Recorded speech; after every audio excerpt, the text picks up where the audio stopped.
안녕하세요. 시리즈 1에서 우리는 중후함과 품격의 본질, 그리고 영적 매력에 대해 이야기했죠.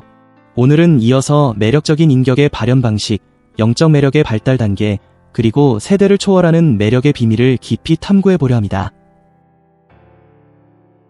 영적 성숙함, 중후함, 품격은 어떻게 일상 속에서 구체적인 매력으로 발현될까요? 이 질문에 대한 답을 풀어가기 전에 제가 IT 리더로서 관찰한 흥미로운 점을 말씀드리고 싶습니다. 여러분, 테크 업계에서 흔히 볼 수 있는 두 종류의 리더가 있습니다. 하나는 기술적 전문성으로만 팀을 이끌려는 사람, 다른 하나는 기술과 인간적 통찰력을 균형 있게 활용하는 사람이죠. 제가 미국에서 IT 엔지니어로 시작해 홍콩의 최고 정보 책임자가 되기까지 배운 가장 큰 교훈은 이것이었습니다. 진정한 리더십은 코드나 시스템이 아닌 사람에 대한 깊은 이해에서 온다. 그렇다면 매력적인 인격은 어떻게 발현될까요? 5가지 중요한 요소를 말씀드리겠습니다. 첫째, 진정한 자신감입니다. 이는 자만이나 과시와는 완전히 다른 개념입니다. 진정한 자신감은 솔직함과 열린 마음에서 나옵니다. 제가 홍콩으로 이주한 후 처음으로 이사회에서 발표할 때를 아직도 기억합니다. 완벽하게 준비했지만 문화적 차이로 인한 불안감이 있었죠. 발표를 시작하기 전 저는 정직하게 이렇게 말했습니다. 오늘 제안하는 디지털 전환 전략은 치밀하게 준비했지만 여러분의 지역시장 통찰력이 필요합니다. 제 제안의 약점과 강점을 함께 논의했으면 합니다. 이 솔직함이 오히려 더 생산적인 토론으로 이어졌고 결국 더 강력한 전략이 탄생했습니다. 진정한 자신감은 자신의 약점을 인정할 때 더 빛난다는 걸 배운 순간이었죠. 둘째, 경청하는 능력입니다. 단순히 듣는 것이 아니라 온전히 집중해서 듣는 것이 진정한 경청입니다. 제가 경청 연습을 시작했을 때 가장 어려웠던 건 IT 전문가로서의 습관이었어요. 누군가 문제를 설명하면 저는 바로 해결책을 제시하려고 했죠. 한 번은 팀원이 10분 동안 프로젝트 고민을 이야기한 후 어떻게 생각하세요라고 물었는데 저는 이미 머릿속으로 솔루션 5개를 준비하고 있었습니다. 그런데 문득 깨달았죠. 그 직원은 해결책이 아니라 이해를 원했던 것이라는 거요. 그날 이후 저는 경청과 피드백의 차이를 배웠습니다. 경청은 단순히 문제를 해결하는 것이 아니라 상대를 진심으로 이해하는 과정이었습니다. 셋째, 적절한 유머 감각입니다. 깊이 있는 사람들은 종종 뛰어난 유머 감각을 가지고 있습니다. 유머는 사람들 간의 긴장을 풀고 서로를 연결하는 다리 역할을 합니다.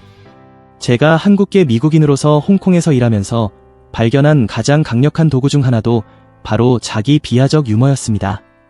긴장된 회의에서 저는 이렇게 말하곤 했죠. 저는 한국인의 완벽주의, 미국인의 직설적 표현, 그리고 이제는 홍콩의 실용성까지 가진 위험한 조합입니다. 이 한마디에 항상 웃음이 터지고 그 웃음이 회의의 긴장을 풀어주곤 했습니다.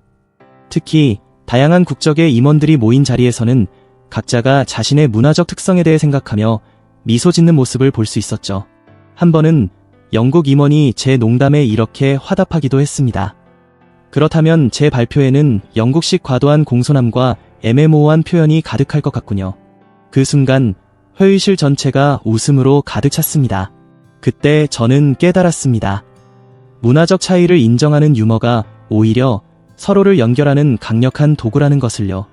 넷째, 적절한 취약성입니다. 완벽해 보이려고 애쓰는 것보다 진짜 인간의 모습을 보여주는 용기. 이것이 바로 취약성의 힘입니다. 취약함을 인정하는 건 약점이 아니라 사람들로 하여금 신뢰를 느끼게 하는 강력한 매력입니다. 다섯째, 존재감입니다. 존재감은 말이나 행동이 아닌 그냥 있는 그대로의 에너지에서 나옵니다.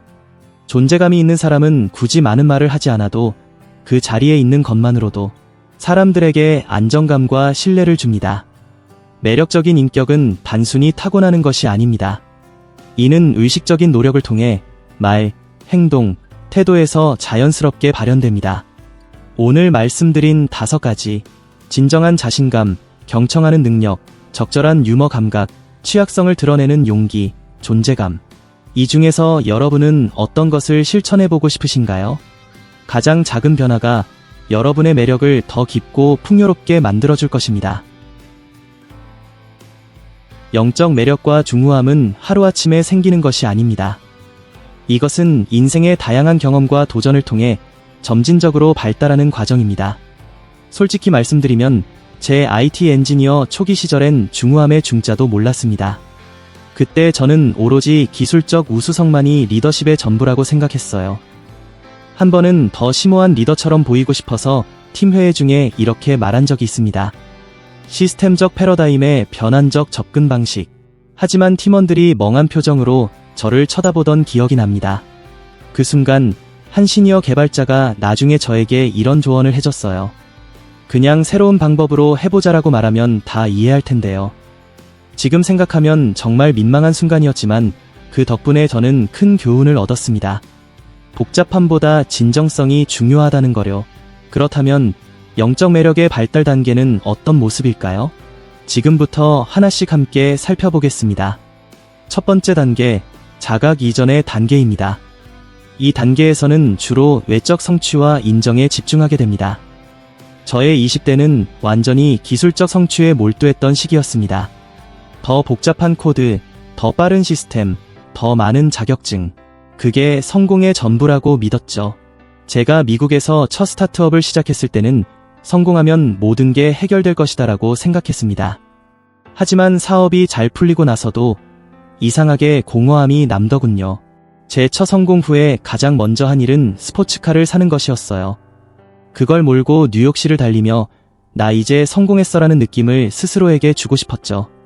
하지만 한 번은 그 차로 어머니를 공항에서 모시러 갔는데 어머니가 그 낮은 차에 타고 내리기가 너무 힘들어 하셨습니다. 그 순간 이런 질문이 떠올랐어요. 내가 정말 중요한 것을 놓치고 있는 건 아닐까? 그날 저는 배웠습니다. 남에게 보여주기 위한 성공과 진정한 가치 사이에는 큰 차이가 있다는 것을요. 두 번째 단계, 자기인식의 각성입니다. 이 단계에서는 더 깊은 의미와 목적에 대한 질문이 시작됩니다. 왜 내가 이 일을 하고 있는가? 내가 진정으로 원하는 것은 무엇인가? 이런 질문들이 우리를 더 깊은 내면의 탐구로 이끕니다. 세 번째 단계, 진정성의 탐색입니다. 이 단계에서는 사회적 기대와 진짜 자아 사이의 간극을 인식하게 됩니다. 그리고 점차 가면을 벗어던지기 시작하죠. 우리는 더 이상 세상이 정해준 기준에 맞추기보다 내가 진정으로 원하는 삶에 대해 고민하게 됩니다. 이 과정이 쉽지는 않지만 진정한 중후함의 기초를 다지는 아주 중요한 단계입니다. 네 번째 단계, 통합입니다. 이 단계에서는 삶의 모든 측면, 빛과 그림자, 성공과 실패를 하나로 받아들입니다. 우리는 더 이상 과거의 실수를 부정하거나 내 약점을 숨기려 하지 않습니다. 대신 그것들을 내 삶의 일부로 통합하며 더 깊고 균형 잡힌 자신으로 성장합니다. 다섯 번째 단계, 초월과 봉사입니다. 마지막 단계는 자아를 넘어 더 큰 선을 위해 기여하는 시기입니다. 제가 홍콩으로 이주한 후 제 리더십에도 큰 변화가 있었습니다. 이전에는 기술 전문가로서 IT 부서의 성과와 성공에 초점을 맞췄다면 이제는 사람들의 성장에 초점을 맞추기 시작했죠. 제가 지금 가장 자랑스러워하는 성취는 최첨단 시스템 구축이 아닙니다. 제 멘토링을 받은 직원들이 성장의 리더가 되는 모습을 보는 것입니다. 이 단계에서 저는 깨달았습니다. 리더십은 내가 얼마나 똑똑한가가 아니라 내가 얼마나 다른 사람의 잠재력을 끌어낼 수 있는가로 측정된다. 여러분이 현재 어떤 단계에 있든 그것은 완전히 괜찮습니다. 각 단계는 그 자체로 소중하며 모든 경험이 여러분만의 독특한 중후함과 매력을 형성하고 있으니까요. 중요한 것은 완벽한 상태를 추구하는 것이 아니라 이 여정을 인식하고 방향을 잡는 것입니다. 여러분은 지금 어느 단계에 있나요? 그리고 다음 단계로 가기 위해 오늘 어떤 선택을 할 수 있을까요? 영적 매력과 중후함의 여정은 완성되는 것이 아니라 계속해서 나아가는 과정입니다. 함께 걸어가 봅시다. 이제 가장 흥미로운 질문으로 들어가 볼까요?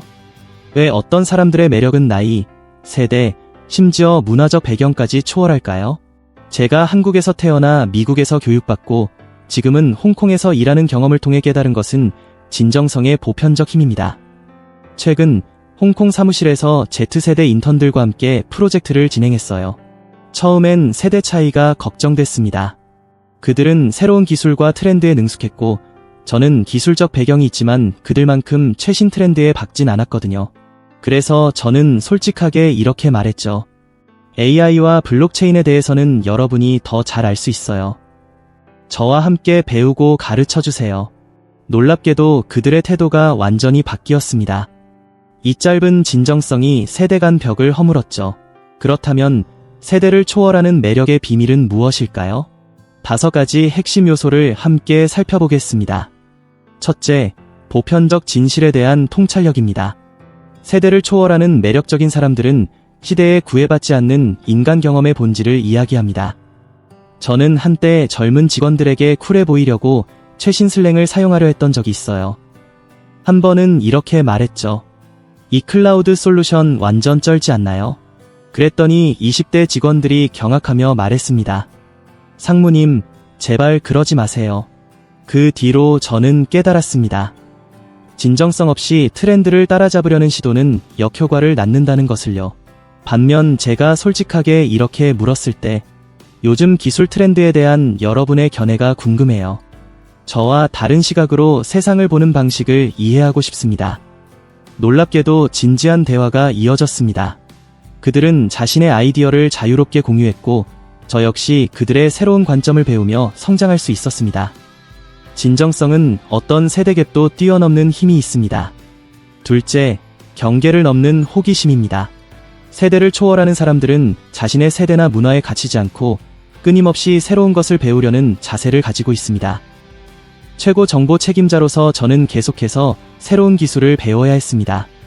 50대가 되어가는 지금도 AI, 머신러닝, 블록체인 같은 기술을 공부하고 있죠. 이 배움의 자세가 저를 젊은 직원들과 연결해주는 다리가 되었습니다. 한 번은 젊은 개발자가 이렇게 말했어요. 상무님은 다른 임원들과 달라요. 진짜로 기술에 관심이 있으시잖아요. 이 말은 제가 받은 최고의 칭찬이었습니다.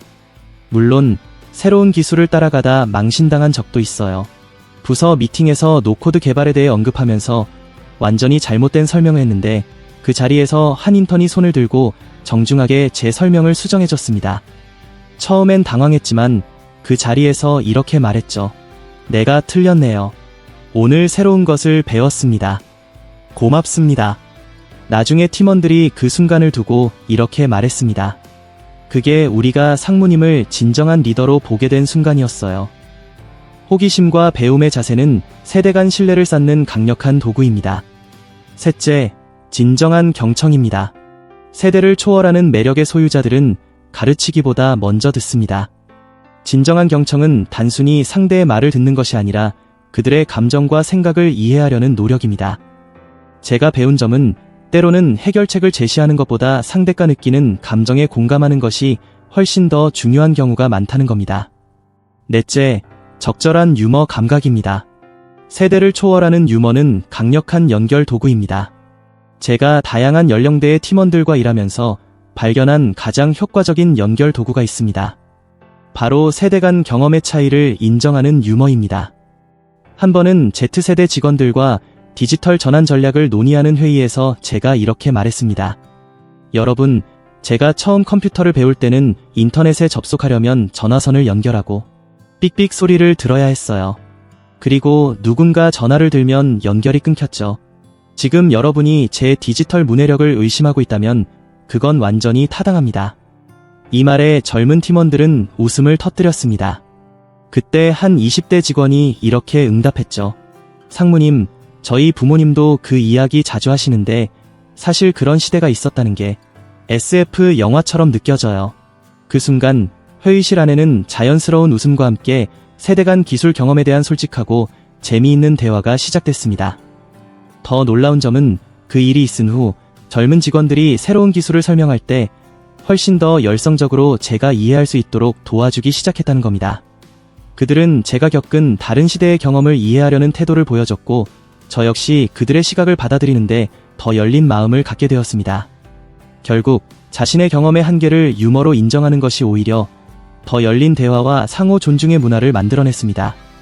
그리고 저는 깨달았습니다. 세대를 초월하는 매력의 중심에는 나이와 경험의 차이를 두려워하지 않고 오히려 그것을 대화의 재료로 활용할 수 있는 여유가 있다. 이 여유가 우리 모두를 서로 더 가깝게 만들어주는 강력한 도구가 아닐까요? 놀랍게도 이런 문화적 차이를 먼저 인정하고 유머러스하게 다루는 접근법이 오히려 국제 비즈니스 환경에서 더 깊은 신뢰와 편안함을 만들어냈습니다. 유머는 때로 수백 페이지의 다문화 교육 매뉴얼보다 더 효과적인 다리를 놓아줍니다. 그리고 그 다리를 통해 저는 더 많은 사람들과 연결될 수 있었습니다. 5째, 진정성입니다. 결국 모든 세대가 가장 가치 있게 여기는 것은 가식 없는 진짜 모습입니다. 한국, 미국, 홍콩의 문화를 경험하며 깨달은 점은 문화적 차이에도 불구하고 진정성은 보편적으로 존중받는다는 것입니다. 어느 문화에서든 진짜는 통합니다. 세대를 초월하는 매력은 진정성, 경청, 호기심, 유머, 그리고 깊은 공감에서 나옵니다.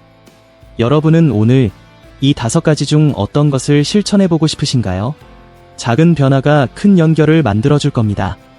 그리고 그 연결이 여러분의 매력을 더욱 깊고 풍성하게 만들어줄 것입니다. 오늘은 매력적인 인격의 발현 방식, 영적 매력의 발달 단계, 그리고 세대를 초월하는 매력의 비밀에 대해 이야기했습니다.